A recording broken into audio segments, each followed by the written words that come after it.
Hi everyone and welcome to day 10 of the unboxing.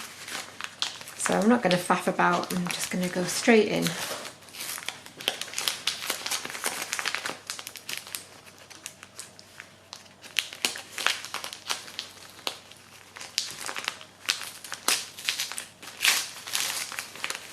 There we go. So definitely another mermaid theme on this one.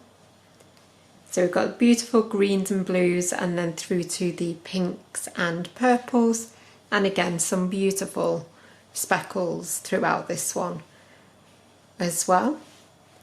So another absolute stunner. And yeah, I keep getting asked what I'm going to make with these and I'm really not sure just yet. I am going to wait until I've opened all of them and then have a little think about it over Christmas and see what tickles my fancy at the time.